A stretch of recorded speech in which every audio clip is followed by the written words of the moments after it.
Bienvenidos a la clase de hematología, al curso de hematología. El día de hoy iniciaremos con la clase número 1 que se trata de conceptos básicos de anemia y anemia por deficiencia de hierro. Entonces vamos a hacer un pequeño repaso de lo que vieron de anemia en el curso de fundamentos y vamos a hablar ya de una forma más profunda de lo que es anemia por deficiencia de hierro. Para iniciar, vamos a hablar acerca de la definición de anemia. Recordemos que la anemia se puede definir desde el punto de vista funcional o desde el punto de vista técnico.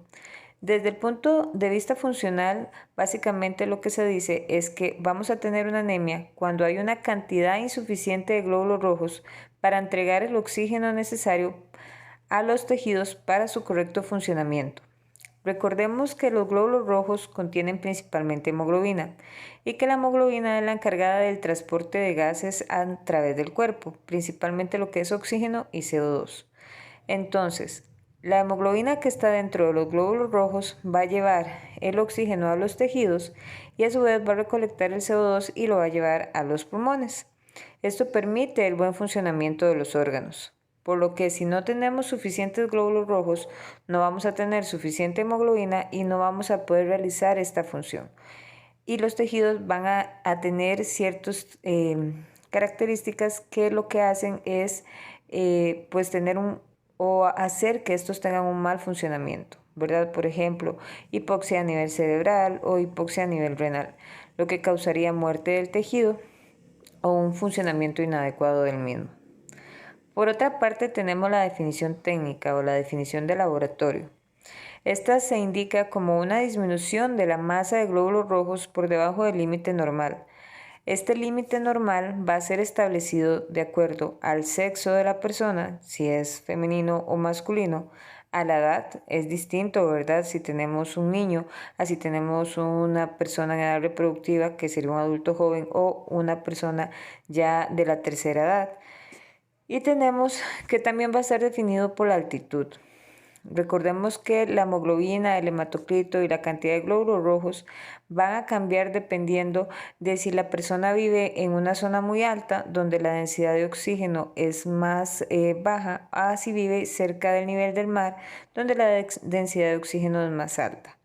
Normalmente, personas que viven en zonas de mayor altitud van a tener una hemoglobina o un hematocrito y una cantidad de glóbulos rojos normalmente más altos, porque ellos necesitan captar el oxígeno que está en el ambiente, y como el oxígeno es menor en zonas altas, necesitan una mayor capacidad para captar ese oxígeno, y eso lo logran a través de un aumento de glóbulos rojos. En cambio, las personas que viven cerca del nivel del mar, por ejemplo en una playa, pues a nivel del mar la cantidad de oxígeno en el ambiente es mucho mayor, y por lo tanto estas personas requieren menos glóbulos rojos para captar la misma cantidad de oxígeno. Entonces las personas que viven cerca de estas zonas van a tener hemoglobinas, hematocritos y glóbulos rojos más bajos. Es por eso que la altitud es importante para determinar el rango normal de los valores de glóbulos rojos en una persona.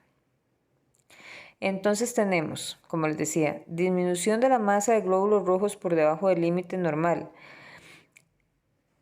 Es importante en este punto aclarar que es la masa de glóbulos rojos, y la masa de glóbulos rojos son todos los glóbulos rojos del organismo, tanto lo que está en los vasos sanguíneos como lo que está en la médula ósea o lo que está a nivel de órganos. Sin embargo, medir la masa de glóbulos rojos es sumamente difícil. Solo se puede hacer a través de metodologías en lugares dedicados a investigación, porque son metodologías pues muy específicas y no se pueden, tienen alto costo y no se pueden hacer pues de manera rutinaria. Entonces, ¿qué es lo que se hace a nivel de laboratorio? Se miden cosas como la hemoglobina, el hematocrito y la cantidad de glóbulos rojos en sangre periférica. Esto nos va a dar una idea de cómo está la masa de glóbulos rojos y nos va a permitir determinar si un paciente tiene anemia o no.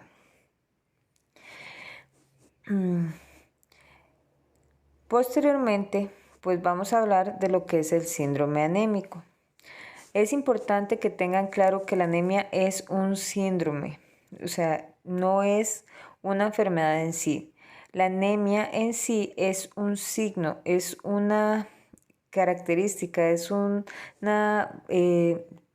síntoma, por decirlo así, de alguna enfermedad de fondo que está presente. La anemia en sí no es la enfermedad, sino el resultado de alguna otra enfermedad, como por ejemplo, la anemia por deficiencia de hierro.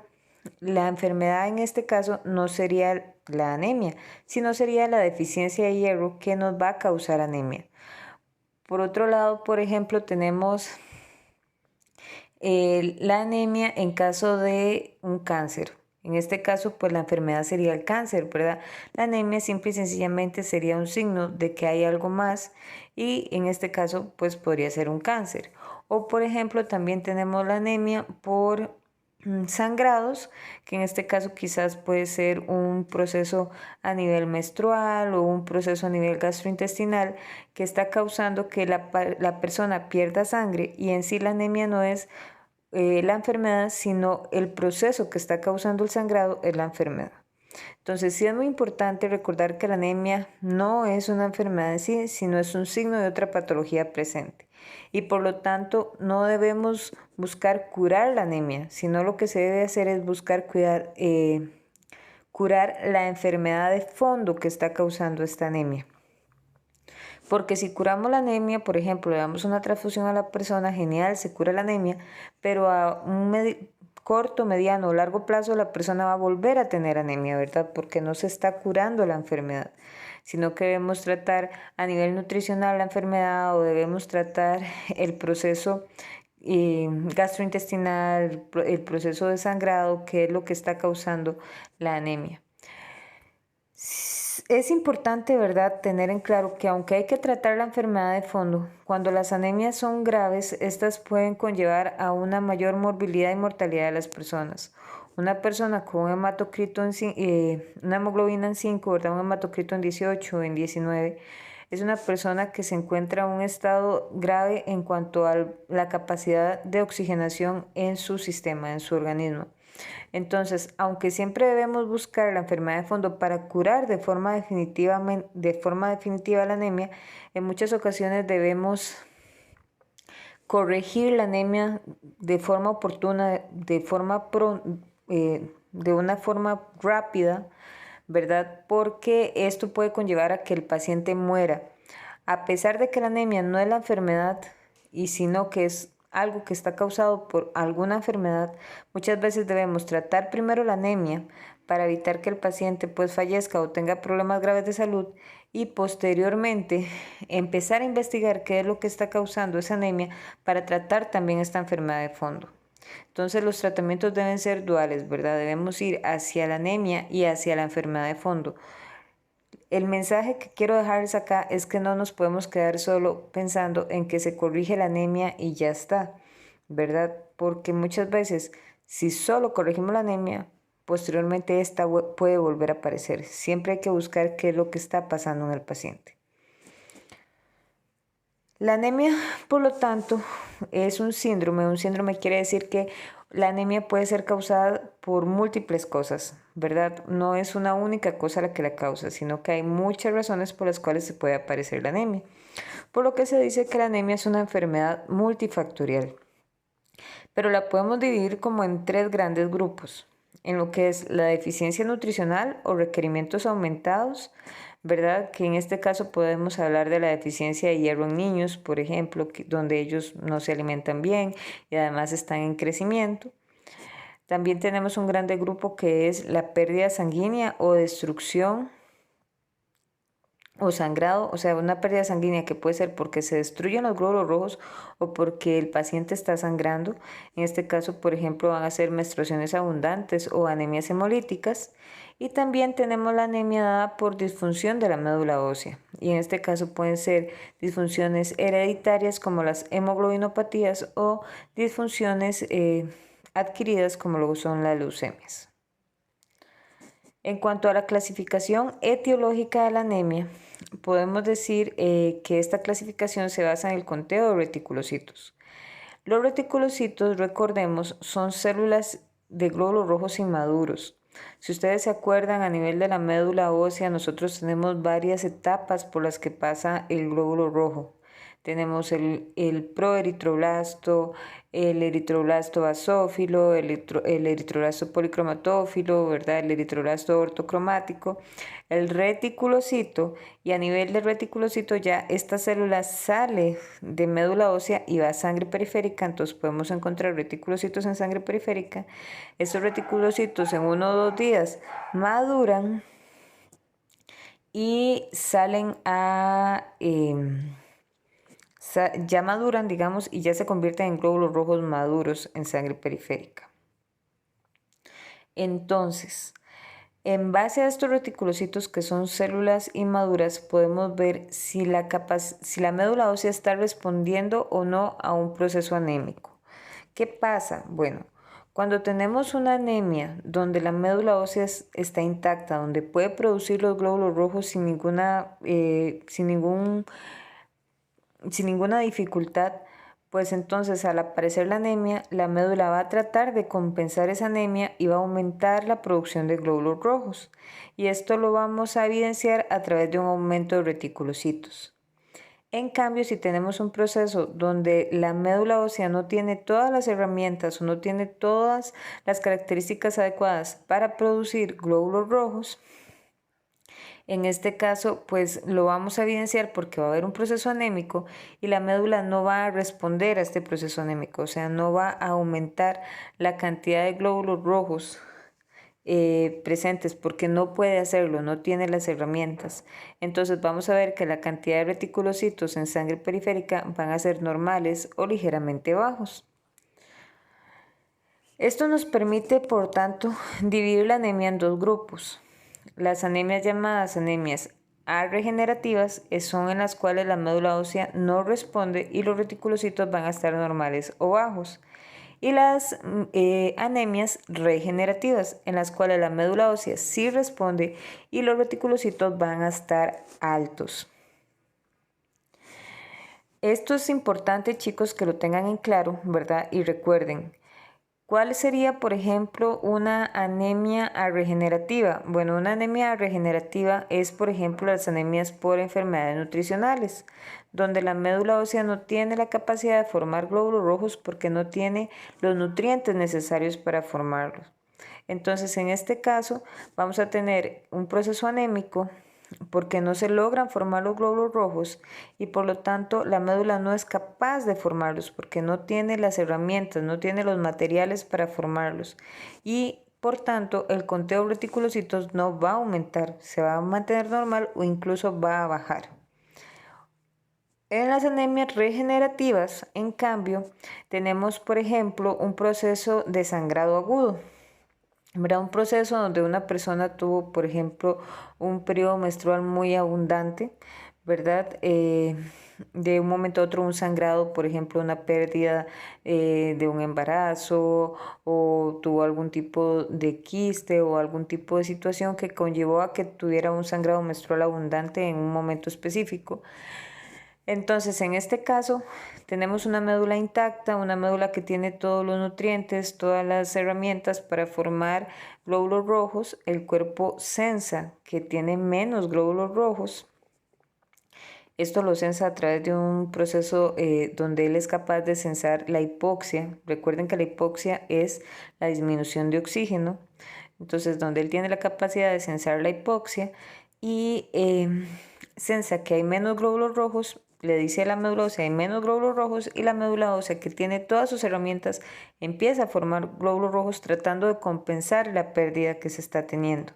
Esto hace que aumente la cantidad de reticulocitos y por lo tanto esta anemia va a ser una anemia regenerativa donde se están regenerando los glóbulos rojos y la médula ósea sí está respondiendo.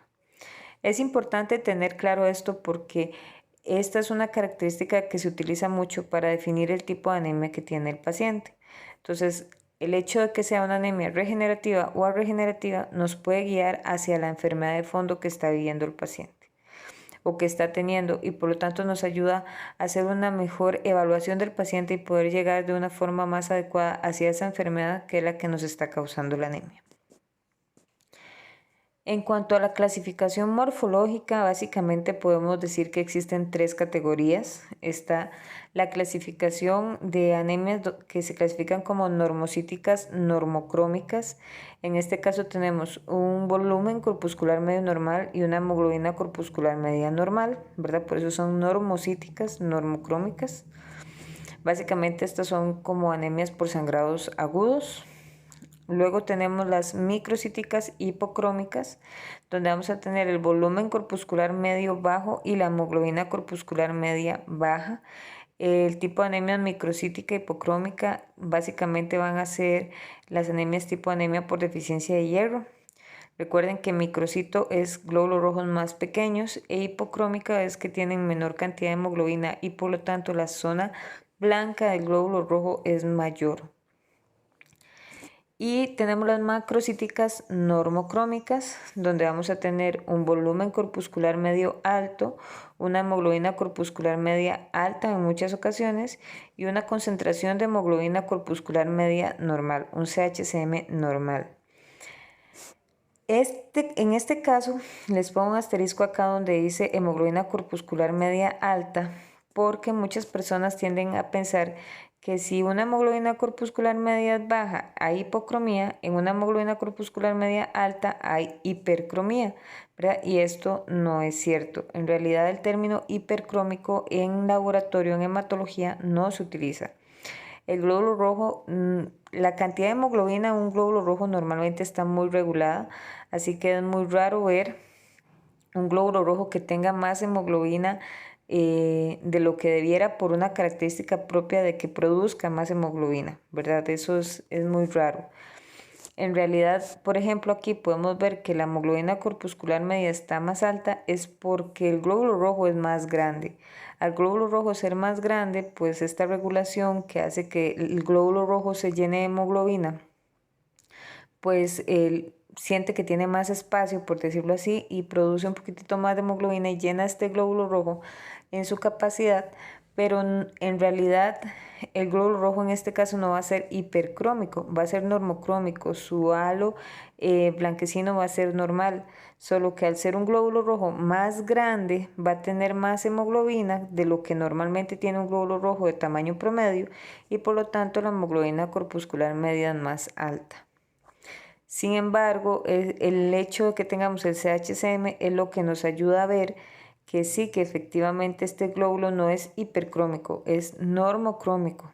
El CHCM lo que nos indica es una relación entre la cantidad de hemoglobina que tiene el glóbulo rojo y la cantidad de volumen de este glóbulo rojo. Es una relación entre la hemoglobina y el volumen. Entonces, al tener un CHCM normal, nos indica que esta relación de hemoglobina y volumen es normal, ¿verdad? Y por lo tanto, el glóbulo rojo no va a ser hipocrómico ni hipercrómico. Va a ser un glóbulo rojo normocrómico, porque esta relación es normal. Y el hecho que el HCM o la hemoglobina corpuscular media esté un poco más alto es únicamente debido a que el volumen corpuscular medio es más alto. Entonces, en este caso, estas anemias son macrocíticas normocrómicas. Estos son tres categorías o las tres categorías más comunes, pero no significa que solo estas existan, ¿verdad? Podemos tener macrocitos con hipocromía, podemos tener normocitos con hipocromía, podemos tener microcitos normocrómicos, ¿verdad? O sea, puede haber una serie de combinaciones, pero estas son las tres categorías más comunes.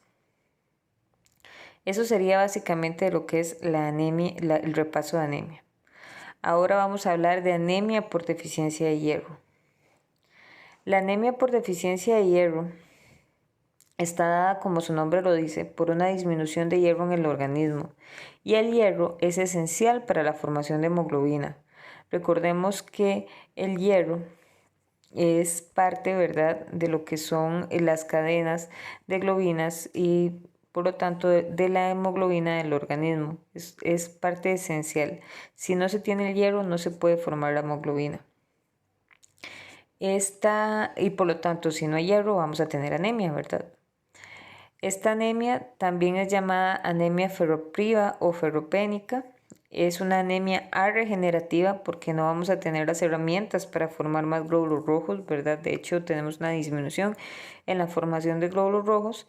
Y si es regenerativa, recuerden que lo que indica es que los reticulocitos van a estar normales o bajos. Y además, característicamente, esta anemia va a ser microcítica, o sea, los glóbulos rojos van a ser un poquito más pequeños e hipocrómicos, porque lo que no estamos pudiendo formar es la hemoglobina dentro de estos glóbulos rojos. Entonces, van a ser glóbulos rojos, como ustedes pueden ver acá, mucho más pequeños de lo normal, con un halo blanco mucho más amplio de lo que nosotros normalmente observamos. Normalmente se dice que una forma de ver si el glóbulo rojo es más pequeño o más grande es buscando un linfocito como este, ¿verdad? Que de tamaño regular, de los chiquititos, ¿verdad? Y comparar el núcleo del linfocito con el glóbulo rojo, ¿verdad? Esto es como una forma visual de evaluar si hay hipocromía o digo, si hay microcitosis o macrocitosis. Entonces podemos evaluarlo y aquí podemos observar que el glóbulo rojo es más pequeño.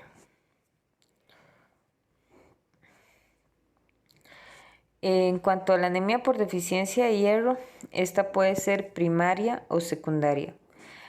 Primaria se considera cuando el individuo posee un déficit nutricional de hierro.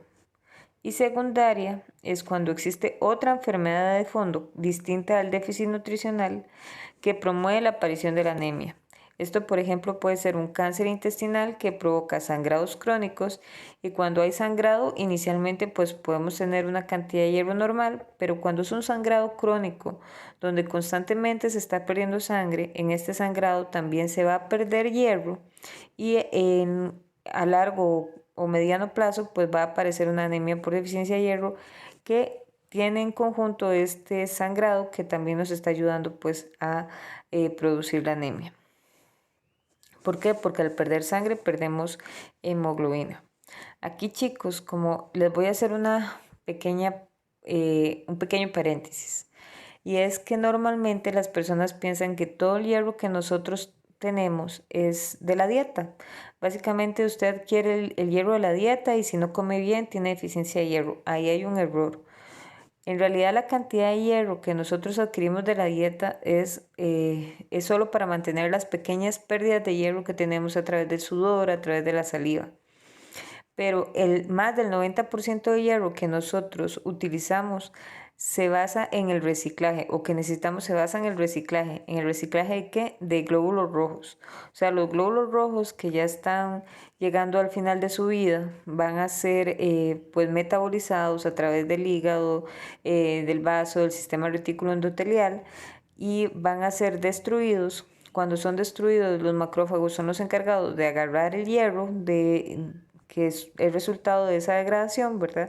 Ese hierro que está dentro de los glóbulos rojos va a ser utilizado, va a ser tomado por los macrófagos y va a ser utilizado para formar nuevos glóbulos rojos, o sea, va a haber un reciclaje del hierro.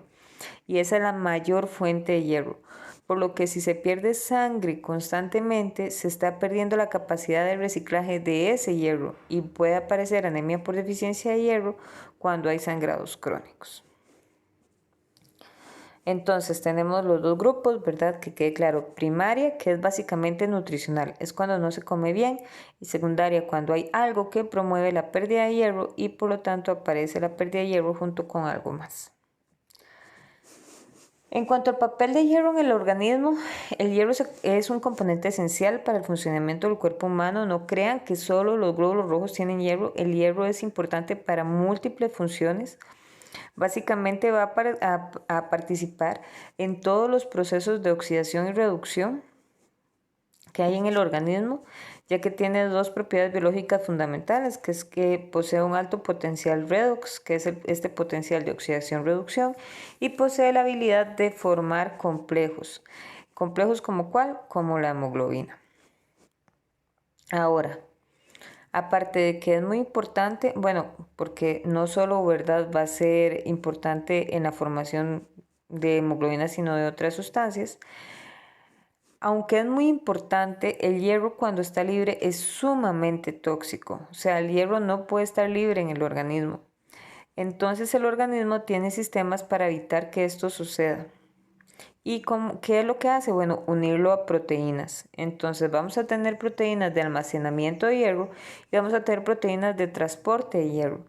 Las proteínas de almacenamiento de hierro son, por ejemplo, la hemosiderina y la ferritina. Esas son las dos principales.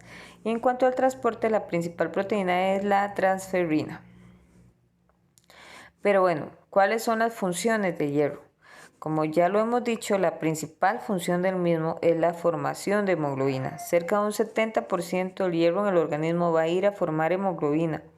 Y esto es trascendental para la función de los glóbulos rojos, que como ya dijimos es el transporte y almacenamiento de oxígeno, y no solo de oxígeno, sino también de CO2. El hierro restante, que cerca de un 30%, va a participar en un montón de otras rutas metabólicas, va a participar en el ciclo de Krebs, que como ustedes recordarán del colegio, el ciclo de Krebs es muy importante para la formación de energía a nivel del organismo. Está presente en enzimas como la catalasa, va a formar complejos con otras proteínas como la mioglobina, y la mioglobina es una proteína de los músculos, ¿verdad? Igual es una proteína que ayuda en el oxígeno en los músculos y se encuentra en otras proteínas como proteínas de depósito, que era lo que les hablaba acerca de la ferritina y la hemosiderina. Solamente un pequeño porcentaje de hierro en el organismo proviene de la dieta. Esto era lo que les decía, ven, de un 5 a un 10% de lo que consumimos. O sea, un 5 a un 10% del hierro que necesitamos proviene de la dieta. Y la mayoría de hierro que está en el organismo se obtiene a través de mecanismos de reciclaje, donde se reutiliza el hierro proveniente de la destrucción de los glóbulos rojos, y este proceso se lleva a cabo a través del sistema retículo endotelial, principalmente a nivel de vaso, donde los macrófagos van a agarrar ese hierro y lo van a reciclar. Entonces tenemos que tener claro que existe un balance entre la destrucción y el reciclaje que permite mantener las reservas de hierro adecuado, y que si este balance se rompe puede aparecer anemia por deficiencia de hierro. Y que el hierro de la dieta, como les decía, solamente nos ayuda a compensar pequeñas pérdidas fisiológicas, por ejemplo, las pérdidas de hierro a nivel de la menstruación o las pérdidas de hierro en heces, orina o sudor. Pero solamente nos ayuda a compensar esas pequeñas pérdidas. Si hay una pérdida mayor, pues no va a ser suficiente el hierro de la dieta y va a aparecer la anemia por deficiencia de hierro. En cuanto al hierro, ¿cómo se puede obtener? Bueno, yo les pongo el Fe, ¿verdad? Fe es el símbolo químico de hierro. Entonces, siempre que vean Fe en la clase significa hierro. Entonces, el hierro se puede obtener de dos formas, básicamente, a través de la dieta, que es como hierro en su forma orgánica, que es como hierro más 2, o su forma inorgánica, que puede ser como hierro más 2 o hierro más 3. En su forma orgánica, básicamente lo vamos a obtener del reciclaje de glóbulos rojos, que ya hablamos, ¿verdad?, anteriormente. Y también podemos obtenerlo de productos cárnicos como la carne, el pescado, el pollo, ¿verdad? Que son lugares donde vamos a tener el hierro en forma orgánica. Cuando el hierro se encuentra en forma orgánica, el hierro se encuentra en forma ferrosa. Y su forma ferrosa es hierro más 2, ¿verdad? Con valencia más 2. Mientras que la forma inorgánica es la que vamos a encontrar en vegetales, en frutas, en granos, etc. Y este hierro se encuentra en forma de hierro ferrosa, como hierro más 2, o en forma férrica, como hierro más 3. Entonces, ¿qué sucede? Bueno, vamos a tener la absorción del hierro. Y esto, si es hierro orgánico o es hierro inorgánico, es muy importante a la hora de poder absorber el hierro. ¿Por qué? Porque en el organismo se absorbe de forma más eficiente el hierro orgánico que el hierro inorgánico.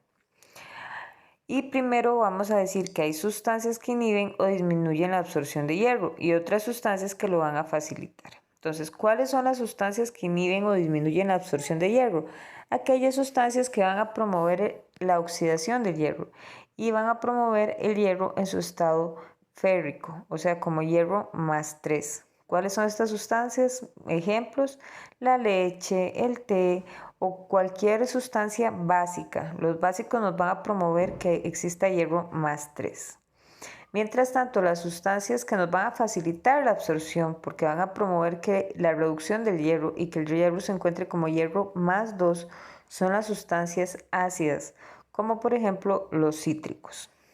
El jugo de naranja, el jugo de limón, echarle limón a la ensalada, pues todo esto aumenta la absorción de hierro. ¿Por qué lo aumenta? Por esto, porque promueve la reducción del hierro y que esté en su estado ferroso, como hierro más 2.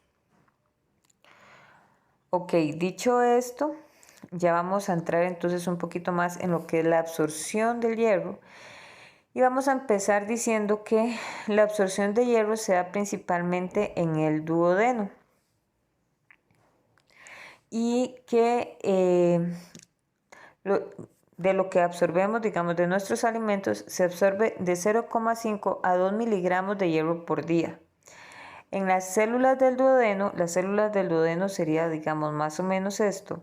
Vamos a tener una zona apical donde se encuentran unas microvellosidades, ¿verdad? La zona apical es, por decirlo así, es esta zona de aquí, esta zona de acá, ¿verdad? Donde están estas microvellosidades, es la zona que está en contacto con los alimentos a nivel gastrointestinal, por decirlo así, en el intestino. Mientras que esta zona de acá, que es la zona basal, digamos, se va a encontrar en contacto a la circulación sanguínea. Entonces, vamos a tener la zona apical que va a estar viendo hacia el lumen, donde se van a encontrar las microvellosidades y ahí se van a encontrar una serie de proteínas que van a transportar el hierro. ¿Cuáles son estas proteínas? Pues todas estas que vemos acá. Primero vamos a tener que existen, pues ya se acuerdan, ¿verdad? Diferentes formas de hierro, como hierro más 3, hierro más 2 o hierro orgánico, que básicamente sería hierro unido al Hem, que es como lo que se encuentra en las carnes, ¿verdad? Que ya tenemos que cuando usted consume carne, tiene sangre, esa carne, ¿verdad? A alguna gente le gusta más rojita, otra menos, pero bueno, básicamente siempre va a estar unido a sangre. Y en esa sangre animal se va a encontrar como hierro Hem, ¿verdad? Unido a un Hem. Entonces, en el sistema gastrointestinal, en estas células intestinales, en la zona apical, en las microvellosidades, vamos a encontrar algo que se llama un transportador del Hem. Entonces, este hierro orgánico que viene de la carne es muy fácil de transportar porque tiene este transportador que se llama transportador de Hem. Y básicamente lo que va a hacer es unirse al transportador y pasar directamente a la célula y llegar a la célula. Entonces es súper fácil de transportar, ¿verdad? Por otro lado, tenemos el hierro como hierro más 2, que también es muy fácil de transportar, que normalmente así está en su forma orgánica. Y en este caso vamos a tener un transportador que se llama DMT1, que es transportador de metales divalentes 1, que lo que hace es pasar el hierro, todo bien, adentro de la célula y este hierro llega adentro de la célula. Y por otro lado tenemos el hierro más 3. Pues el hierro más 3 no se absorbe tan fácilmente. ¿Por qué? Porque no hay un transportador para este hierro. No hay nada que lo transporte de forma directa, como sí sucede con el Hem y con el hierro más 2. En el caso del hierro más 3, la célula o el organismo tiene que invertir energía. ¿Por qué? Porque necesita un citocromo, que es una proteína que lo que va a hacer es reducir el hierro. Es una reductasa férrica. Entonces, ¿qué va a hacernos? Pasarnos el hierro más 3 a hierro más 2. Esto va a consumir energía para la célula, así que no es tan eficiente. Y posteriormente ese hierro más 2 ya va a poder ingresar a la célula. Pero como hierro más 3 no puede ingresar. Tiene que ingresar como hierro más 2 y por lo tanto ese hierro más 3 tiene que ser transformado en hierro más 2. He ahí uno de los conflictos de por qué el hierro que es inorgánico cuesta más absorberlo que el hierro orgánico. Bueno, una vez dentro de la célula, el hierro puede seguir dos caminos. Uno es no ser necesitado por el organismo, o sea, que él sepa, mira, tengo suficiente hierro, no necesito este hierro. Entonces se va a ir a depositar en la célula como ferritina. Este hierro se deposita es una proteína de depósito, ¿verdad? ¿Se acuerdan que les dije que la ferritina y la hemosiderina? Entonces, a la hora de depositarse, se queda ahí en esta célula. Y recuerden que las células gastrointestinales se descaman. Es como la piel, que a nosotros se nos descama la piel, ¿verdad? Igual a nivel gastrointestinal estas células se descaman y se eliminan por las heces. Entonces ese hierro en forma de ferritina que no se ocupaba que entrara en el organismo, por eso se depositó como ferritina, cuando la célula muera se va a descamar y se va a perder en las heces. Ahora, este hierro, si el cuerpo sí lo necesita, ¿qué va a hacer? Bueno, entrar al organismo. ¿Y cómo entra? Bueno, entra a través de algo que se llama ferroportina. La ferroportina es, por decirlo así, la puerta de entrada del hierro desde la célula intestinal a ya la circulación sanguínea. Es como una puerta de hierro, como su nombre lo dice, ferroportina. Entonces, a la hora de pasar por esta ferroportina, este hierro que está como hierro más 2 llega y sale a circulación. Ahora, tenemos una situación. De nuevo, el hierro sale como hierro más 2, pero necesita unirse a su transportador y su transportador es la ferritina. Pero para poder, su transportador es la transferrina, discúlpeme, su transportador es la transferrina. La ferritina es una proteína de depósito. Entonces su transportador es la transferrina, pero para poder transportarlo necesita pasar ese hierro más 2 a hierro más 3, otra vez, ¿verdad? Volvemos a pasar hierro de un estado a otro. ¿Por qué? Porque la transferrina solo transporta hierro más 3.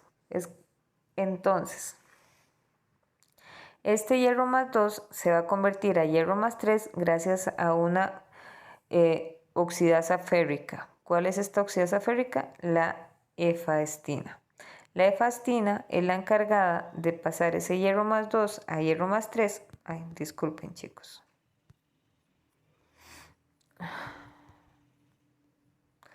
Es la proteína encargada de pasar ese hierro más 2 a hierro más 3 para que ese hierro más 3 pueda unirse a la transferrina.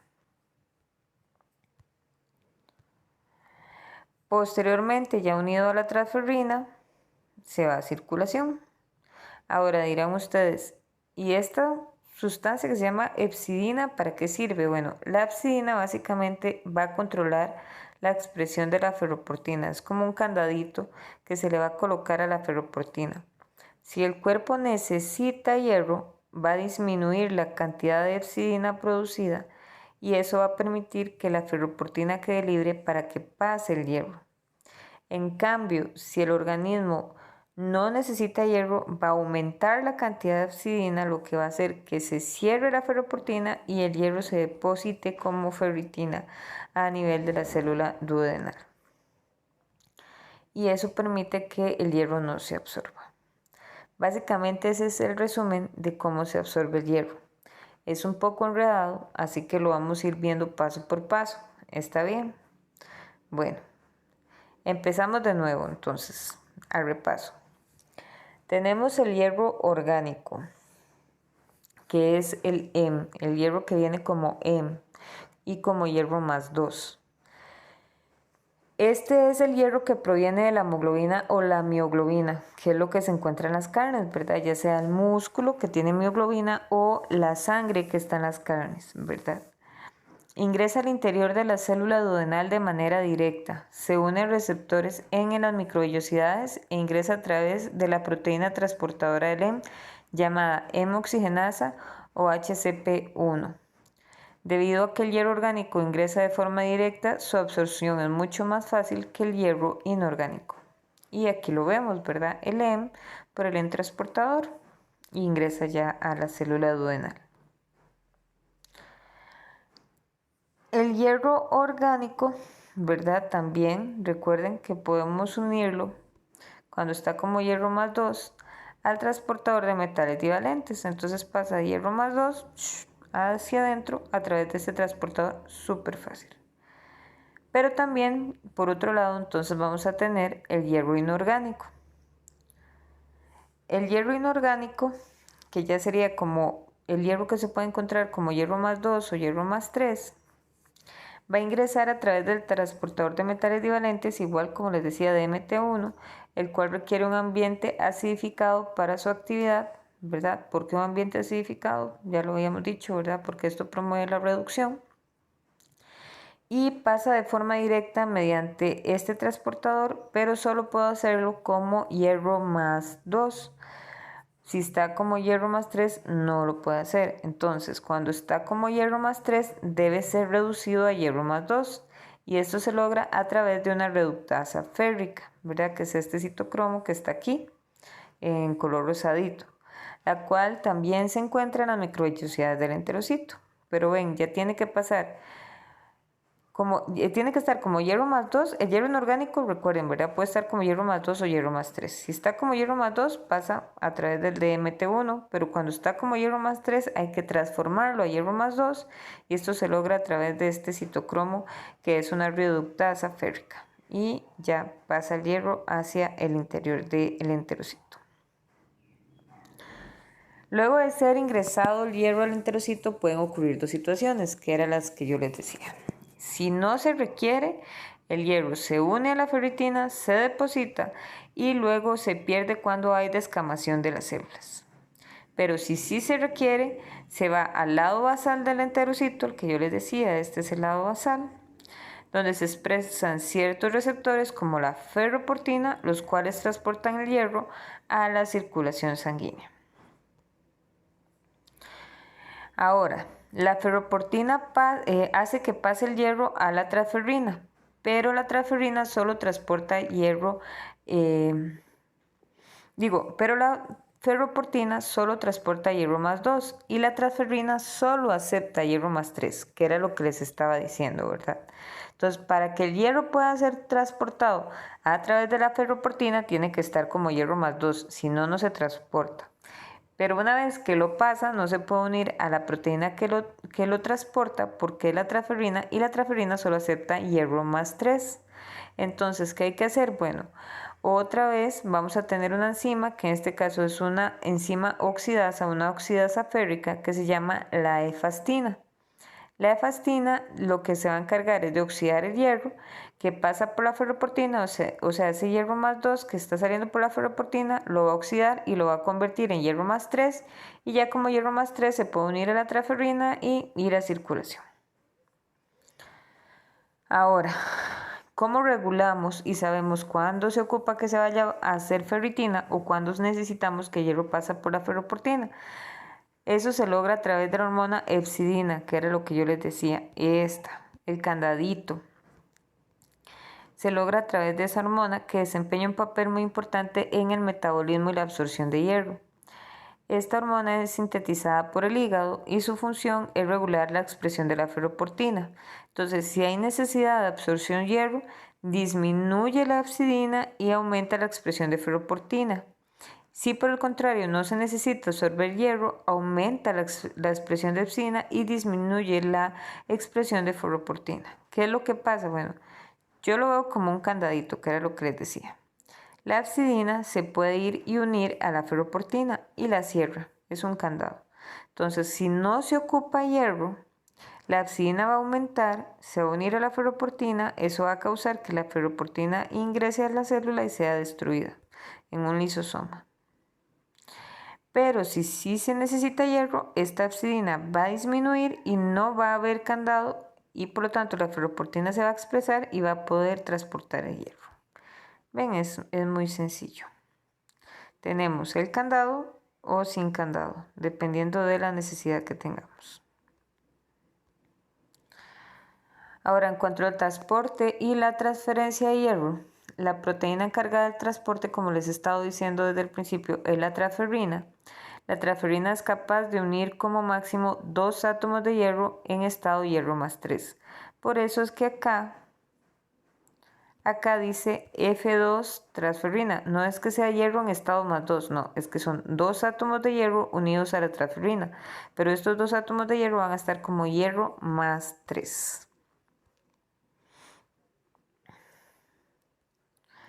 Entonces, la transferrina, vuelvo a decir, es capaz de unir como máximo 2 átomos de hierro como hierro más 3 y se sintetiza principalmente en el hígado. Su vida media es de 8 a 10 días. La transferrina va, une hierro, lo mueve por el cuerpo, lo entrega a las células, se recicla, se vuelve a utilizar y así durante 8 o 11 días, y se encuentra en exceso en el organismo en comparación con el hierro.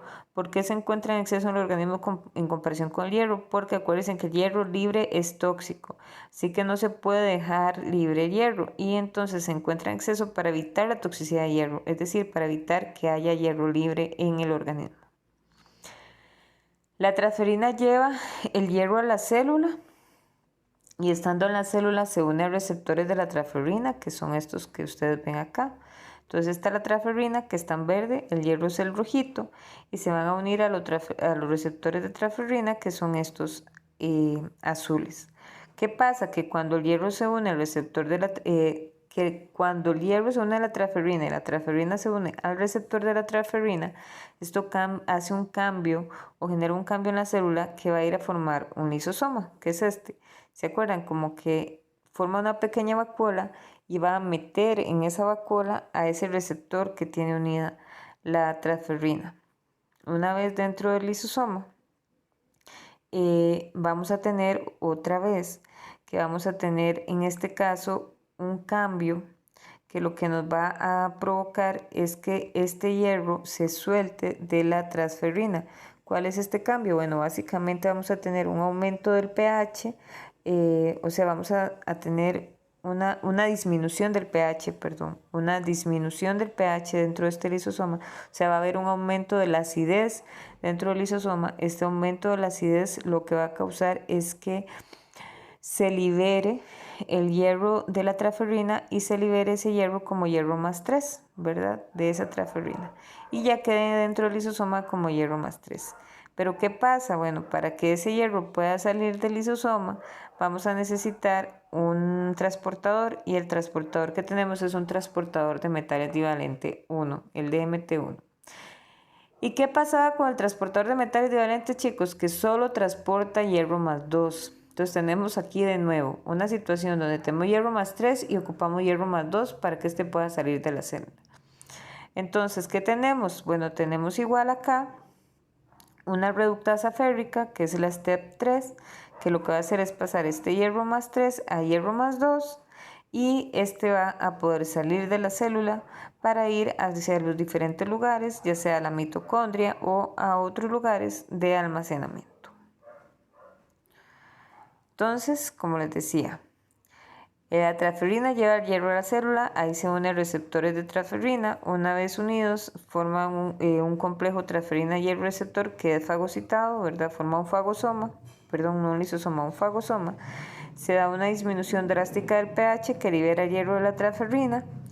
El hierro liberado es reducido a través de una reductasa férrica llamada step 3 y es transportado mediante un transportador de metales divalentes al citosol y se une a la ferritina y se deposita o es utilizado en alguna función celular o en los glóbulos rojos se va a la mitocondria para sintetizar hemoglobina. Una vez que ya esto sucedió y que ya liberamos el hierro, ya el hierro se fue, ¿verdad?, hacia los lugares que se necesiten, este fagosoma lo que hace es salir de nuevo hacia la membrana, digamos, vuelve a expresar el receptor para reutilizar tanto el receptor, se libera la transferrina y reutiliza también la transferrina para volver a hacer otro transporte de hierro si es necesario. Hay algo que se llama el fenómeno de Bessy o reofeocitosis, que básicamente se da en los macrófagos, digamos, estos son situaciones donde los macrófagos, que son los del sistema retículo endotelial, son los encargados del reciclaje de hierro. Entonces, cuando se necesita hierro, como en estos casos, cuando hay unas deficiencias muy grandes de hierro, entonces los glóbulos rojos que se están formando van y rodean a los macrófagos tratando de sacar de ellos alguna cantidad de hierro, ¿verdad? Es como cuando se necesita...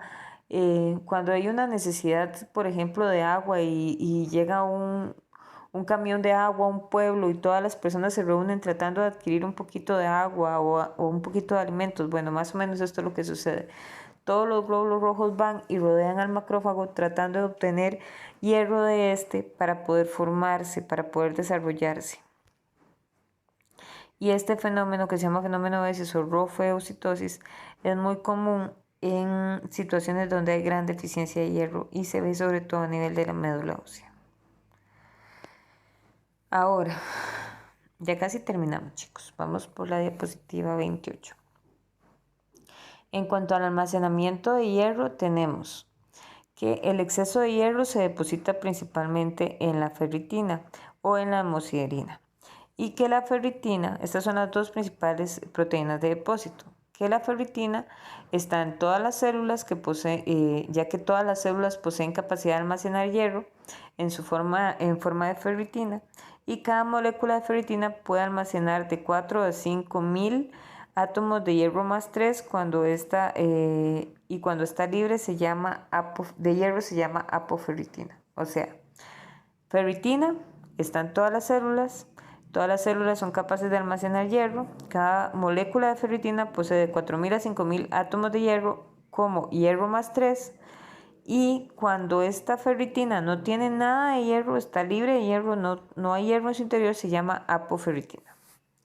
Por otro lado tenemos la hemosiderina. La hemosiderina ya no está tanto en todas las células del cuerpo, sino que se encuentra principalmente en lo que es la médula ósea y el hígado. MO es médula ósea. Y la hemosiderina es básicamente ferritina desnaturalizada e insoluble en agua y se evidencia mediante una tinción que se llama la tinción de azul de Prusia. Y por supuesto que la hemosiderina, ser ferritina desnaturalizada, contiene un porcentaje mucho mayor de hierro que la ferritina. Y básicamente esta es la tinción de azul de Prusia, ¿verdad? Son tinciones que se hacen en el hígado, en biopsias de hígado o en biopsias de médula ósea con el fin de ver el depósito de hierro en estos lugares. Entonces las zonas azules que ustedes ven es el hierro. Entonces en este caso vemos un paciente con una anemia de hierro severa porque no se ve que haya azul en ningún lado, ¿verdad? Esto es una anemia ligera, esto es un paciente normal y esto es un paciente normal o con un poquito de sobrecarga de hierro, ¿verdad? Estos son 4 cruces, 3 cruces, 2 cruces y 0 cruces de depósito de hierro. Ahora, hay algo importante, chicos, que tenemos que tener en claro. Y es que una cosa es anemia por deficiencia de hierro y otra cosa es deficiencia de hierro. Inicialmente vamos a tener la deficiencia de hierro sin que haya anemia. ¿Qué significa esto? Bueno, esto es que empezamos a tener una disminución en la cantidad de hierro del organismo, pero el organismo logra mantener la cantidad de hemoglobina para poder realizar todas sus funciones de forma adecuada. Llega un punto donde esta deficiencia de hierro es tan alta que ya no se puede mantener la cantidad de hemoglobina y esta hemoglobina empieza a disminuir. Entonces, basados en esto podemos tener etapas de instauración de la anemia, basadas en las etapas de deficiencia de hierro en el organismo. Entonces vamos a tener una primera etapa que es una primera etapa que se llama anemia prelatente, en la cual no va a haber anemia en sí, pero sí va a haber disminución de hierro. Entonces en esta etapa la deficiencia de hierro puede pasar desapercibida porque lo que vamos a tener son disminución de los depósitos de hierro, o sea, de la hemosiderina y la ferritina, pero no de la hemoglobina. ¿Qué es esto? Bueno, básicamente vamos a empezar a ver que el hierro empieza a tener una deficiencia de hierro. El organismo empieza a tener una deficiencia de hierro. Entonces, ¿qué es lo que hace el organismo? Empezar a vaciar sus almacenes. O sea, nosotros tenemos unos almacenes que guardan hierro en caso de ser necesario, ¿verdad? Y en cuanto empieza a haber una deficiencia de hierro, el cuerpo empieza a sacar el hierro de esos almacenes. Entonces lo que vamos a tener básicamente es que se están vaciando los almacenes, pero no lo vemos. ¿Por qué? Porque la cantidad de hierro y glóbulos rojos se mantienen normal. Esa es la primera etapa, una etapa prelatente, donde vamos a tener deficiencia de hierro, pero no anemia. La segunda etapa es la etapa latente. En esta van a disminuir aún más los depósitos, ¿verdad? Se siguen sacando hierro de esos depósitos y empezamos a ver cambios en los índices hematrimétricos, como que va a bajar la hemoglobina corpuscular media, va a bajar el volumen corpuscular medio. Y vamos a tratar de mantener la morfología de glóbulos rojos normocítica, normocrómica, a pesar de que el volumen y la hemoglobina están ligeramente un poco más bajos. En esta etapa, el organismo todavía logra mantener la cantidad de hemoglobina necesaria para su función normal, aumentando la cantidad de glóbulos rojos normalmente que están en el sistema, pero con volúmenes más bajos y hemoglobinas corpusculares más bajas. Y luego tenemos la tercera etapa, que es la anemia ferropriva, donde todos los parámetros están disminuidos y ya vamos a tener presente la anemia, ¿verdad? O sea, en la latente todavía no hay anemia, sino que baja todavía más la concentración de hierro en el organismo. Y después, posteriormente, la tercera etapa sí es ya donde está la anemia ferropriva en sí, donde todos los parámetros están disminuidos, el volumen, la hemoglobina, el CHCM, la cantidad de glóbulos rojos, todo disminuye y la anemia ya se incorpora como una anemia microcítica hipocrómica. Entonces esas son las tres etapas de instauración de la anemia, donde tenemos que la primera y la segunda son deficiencias de hierro, pero no anemia, y ya en la tercera sí tenemos lo que es la anemia propiamente dicha. En cuanto a las causas de la anemia por deficiencia de hierro, bueno, las causas pueden ser muchas, como les dije, sangrado, déficit nutricional, requerimientos aumentados, pero normalmente son causas distintas en niños o en adultos. O sea, las causas más comunes en niños y en adultos son distintas. En los niños, normalmente una anemia por deficiencia de hierro se da por la dieta inadecuada y los requerimientos aumentados que tienen. O sea, son chiquitos que no, ¿verdad? Ustedes saben que los niños normalmente no les gusta comer carne, ¿verdad? Ni vegetales, solo un cierto tipo de alimentos. Entonces, por eso es que aparece la anemia. Un sangrado en un niño o una deficiencia de hierro por un sangrado en un niño es muy raro. En cambio, en adultos, la causa más común son sangrados crónicos. Los requerimientos aumentados o la deficiencia nutricional son más raros. Y en el caso de los requerimientos aumentados, si se diera por esto, es principalmente en las mujeres embarazadas, ya que el embarazo es un evento fisiológico que requiere una mayor cantidad de hierro. ¿Por qué? Porque hay un niño que se está formando que requiere ese hierro, ese bebé requiere ese hierro y por lo tanto es un requerimiento aumentado y muchas veces aparece anemia en este proceso o en este momento de la vida. Pero bueno, si tenemos una deficiencia de hierro, ¿qué tan grave puede ser? ¿Qué es lo que pasa? ¿Cuáles son las consecuencias? Bueno, van a ser diferentes dependiendo de la edad a la que aparezca esta deficiencia de hierro o esta anemia. Pero siempre pueden ser cosas que pueden conllevar a algo grave, principalmente en niños. ¿Por qué? Porque en niños provoca un déficit cognitivo y, o sea, un déficit en el desarrollo, tanto en el desarrollo mental como en el desarrollo físico. Y también en niños es muy común ver algo que se llama pica.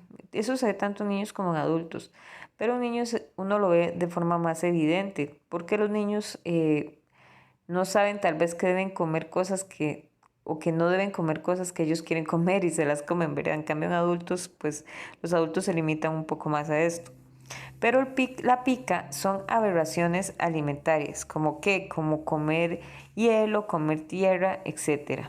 No sé si alguno de ustedes en algún momento habrá escuchado, por ejemplo, una embarazada decir que huele la tierra y se la quiere comer. Eso es pica, pero eso es que ellos tienen deficiencia de hierro y quieren comer cosas raras porque su cuerpo le está solicitando eso que les hace falta. Mucha gente come café también crudo, ¿verdad? Cosas tiza es algo característico en los niños. Entonces esta pica es esta aberración alimentaria, comer hielo, comer tierra, comer tiza, comer café crudo, sí, café molido, eso es muy característico. En el caso de los adultos podemos tener algo que se llama queilosis angular, que son rajaduras en el borde de la boca, ¿verdad? Que se van a abrir. Coiloniquia, que es que la forma cóncava que tienen la forma convexa que tienen las uñas se hacen cóncavas o en forma de cuchara, se dice, o sea, para arriba, ¿verdad? Cambian de su forma convexa a forma cóncava. Y la glositis, que es la inflamación de la lengua, que la lengua se pone más grande. que se inflama, que a veces se raja, ¿verdad? Esos glúcidos.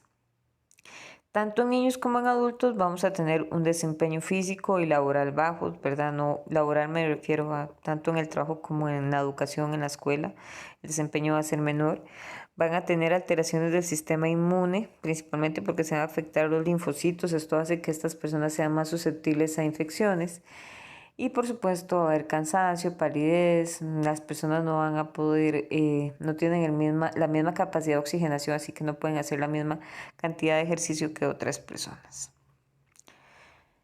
En cuanto al diagnóstico de laboratorio, bueno, es característico en el hemograma que vamos a tener un HCM bajo, USM bajo, CHCM bajo, un hematocrito bajo, una hemoglobina baja y un conteo de glóbulos rojos bajo.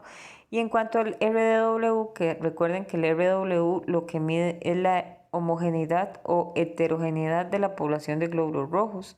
Si la población es muy homogénea, o sea, si todos los glóbulos rojos son iguales, el RW va a ser bajo. Y si todos los glóbulos rojos son de diferente tamaño, o sea, grandes, pequeñitos, medianos, el RW va a ser alto. En este caso, el RW puede ser alto o normal. Si todos los glóbulos son pequeñitos, va a estar normal, ¿verdad? Cuando es una anemia ya de mucho tiempo. Si la anemia está empezando, vamos a tener glóbulos rojos más grandes, normales, y glóbulos rojos más pequeñitos, entonces el RW puede ser alto. Y en cuanto a la observación microscópica, principalmente vamos a tener microcitosis e hipocromía. Recuerden que microcitosis son glóbulos rojos más pequeñitos y hipocromía que tienen el halo blanco por dentro mucho más marcado, ¿verdad? Eso sería como glóbulo rojo normal, glóbulo rojo hipocrómico. Vamos a ver si aquí en esta imagen podemos ver, ven, más o menos esto sería un glóbulo rojo normal y esto sería un glóbulo rojo hipocrómico. Y aparte de esto, es muy característico tener poiquilocitosis por eliptocitos. ¿Se acuerdan que son así alargados como de forma elíptica estos? Entonces, la poiquilocitosis por eliptocitos es muy común en anemia por deficiencia de hierro. En cuanto al hierro sérico, otros hallazgos de laboratorio como lo son el hierro sérico y la capacidad total de fijación de hierro. En este caso vamos a tener que la capacidad total de fijación de hierro va a ser alta, el índice de saturación va a ser bajo y el hierro sérico va a ser bajo, y que la capacidad total de fijación de hierro es una medida indirecta de la transferrina. ¿Qué es esto, chicos? Bueno, básicamente vamos a tener que estos índices que se llaman capacidad total de fijación de hierro, el índice de saturación y el hierro sérico van a estar ligados a lo que es un poco lo que es la transferrina. Bueno, el hierro sérico básicamente es el hierro que se va a encontrar en el organismo, que si está bajo indica que el hierro está bajo, ¿verdad? O que no está disponible. Y la capacidad total de fijación de hierro que va unido al índice de saturación es una forma de medir la transferrina. ¿Por qué? Porque, bueno, la transferrina es el bus, ¿verdad? En el que va el hierro. Y la capacidad total de fijación de hierro lo que nos mide es qué tanta capacidad tiene ese bus de subir hierro, ¿verdad? O sea, qué tanta capacidad tiene esa transferrina de transportar hierro. Entonces, veámoslo así. Veámoslo como un ejemplo. Tenemos que normalmente ustedes pueden ver un bus en hora pico. Está montando un montón de personas, ¿verdad? Y va súper lleno. Entonces, la capacidad de subir personas a ese bus es limitada porque hay mucha gente dentro de ese bus. No se puede subir cuando hay una cantidad de gente normal de que se está transportando. Pero digamos que hay un día feriado. En los días feriados la gente no sale, no se transporta. Entonces ese bus va a estar vacío. Y la capacidad de transportar personas dentro de ese bus es mucho más alta. O sea, ese bus no va a ser, o sea, va a tener mayor capacidad de subir personas porque va a estar vacío. No sé si me están entendiendo. Vamos a decirlo de otra forma, ya de una forma más científica. Tenemos la transferrina, que es el transportador, es el bus del hierro. Normalmente esa transferrina lleva una cierta cantidad de hierro, que es la cantidad normal del organismo, ¿verdad? Cuando el organismo tiene suficiente cantidad de hierro, esa transferrina está transportando una cantidad de hierro específica. Por lo tanto, siempre hay una cantidad de buses que están llenos y no tienen la capacidad de subir más hierro. Cuando el hierro baja, o sea, cuando tenemos deficiencia de hierro, esa transferrina va a estar vacía, van a haber más transferrinas vacías. ¿Por qué? Porque no hay hierro para ser transportado, porque en el organismo no hay hierro. Entonces, como hay más transferrinas vacías, estas transferrinas no pueden subirse al bus, ¿verdad? Porque el bus está vacío. Estas transferrinas pueden subir, no, perdón. Cuando la transferrina está vacía, ¿verdad? Porque no hay hierro en el organismo, tenemos una capacidad de subir más hierro a esa transferrina. ¿Por qué? Porque los buses están vacíos. Entonces, como estas transferrinas están vacías, esa capacidad de total de fijación de hierro, esa capacidad de subir más hierros al bus es mucho más alta. Por eso se dice que en la deficiencia de hierro la capacidad total de fijación de hierro es alta. Mientras que el índice de saturación es cuántos hierros están subidos a la transferrina. Entonces, normalmente tenemos un índice de saturación normal porque hay una cantidad de X de hierro cuando el organismo tiene suficiente hierro que está subido a la transferrina. Entonces, ese índice de saturación está bien. Pero cuando tenemos deficiencia de hierro, entonces esos buses van a estar vacíos, va a haber menos hierro en la transferrina y por lo tanto ese índice de saturación va a ser bajo. O sea, eso lo que nos indica es que los buses están vacíos y la saturación dentro del bus es bajo. Y el hierro sérico, por supuesto, va a ser bajo. Entonces, por eso es que en la deficiencia de hierro, la capacidad de unir hierro a la transferrina va a ser alta porque la transferrina está vacía. Así que hay muchas transferinas tratando de subir hierro. Esa capacidad está alta. El índice de saturación está bajo porque los buses están vacíos. Así que la cantidad de hierro dentro del bus está bajo. Y el hierro sérico está bajo porque no hay hierro que transportar. En cuanto a la médula ósea, normalmente, que era lo que les decía del color azul, ¿se acuerdan? Pues vamos a ver que los depósitos de hierro están disminuidos. En cuanto a la ferritina, la misma va a estar baja, que son también depósitos de hierro. Sin embargo, hay que tener cuidado porque la ferritina es una proteína de fase aguda, como una PCR, una proteína C reactiva, que aumenta cuando hay infección e inflamación. Entonces, la ferritina puede estar, los depósitos de hierro pueden estar bajos y la ferritina puede estar alta si el paciente está en una infección e inflamación. Entonces, es importante no medir esta proteína para hacer un estudio de hierro en pacientes que están con infección e inflamación porque nos puede dar un parámetro erróneo, ya que es una proteína de fase aguda y esto enmascararía la anemia. En cuanto al diagnóstico diferencial, pues todas las anemias microcíticas hipocrómicas son diagnósticos diferenciales. Recuerden que un diagnóstico diferencial es una enfermedad que se parece a la que tenemos, pero que no es, ¿verdad? Que debemos diferenciarla. Entonces, en cuanto al diagnóstico diferencial, todas las anemias microcíticas hipocrómicas son importantes. ¿Y cuáles serían? Por ejemplo, una anemia de la enfermedad crónica es un diagnóstico diferencial de una anemia por deficiencia de hierro, una intoxicación por plomo, una anemia sideroblástica o una talasemia menor. Todos estos son diagnósticos diferenciales de anemia por deficiencia de hierro. ¿Por qué? Porque todas son anemias microcíticas hipocrómicas y por lo tanto se parecen. Y ya para finalizar, vamos a hablar un poquito, por ejemplo, de algunos casos clínicos que les voy a dejar. Son estos dos. Les voy a dejar de tarea que los resuelvan, que me digan cuál es la posible causa, cuál es la morfología de los glóbulos rojos y cómo se encontraría la ferritina en estos dos casos. Y en este otro caso, básicamente, cuál es la posible causa y cuál es la morfología de glóbulos rojos que ustedes están esperando ver. Y haciendo un pequeño repaso, muy pequeño, de sangrado, porque en el laboratorio que tengamos, pues vamos a tener que hacer una práctica de sangrado. Recuerden que hay que colocar el torniquete, que este torniquete no se coloca por más de 1 minuto. que hay que estar muy consciente de que todos los reactivos sean nuevos, chicos. Esto es muy importante. Fijarse que las agujas estén selladas, que lo que ustedes estén utilizando sea nuevo, es sumamente importante. Al igual que la limpieza, es importante saber que hay que limpiar y no hay que volver a tocar la zona antes de punzar, ¿verdad? O sea, usted toca, limpia y tiene que estar seguro que ahí es donde usted va a punzar. No puede volver a tocar para después punzar. Eso es una muy mala práctica y no deben hacerla. Y importante, a la hora de tapar la aguja después de usarla, tienen que usar la técnica de una mano. No se vale tapar la aguja con las dos manos porque ustedes saben que eso es sumamente peligroso y podría causar que ustedes se puncen con una aguja sucia. Entonces siempre utilizar la técnica de una mano.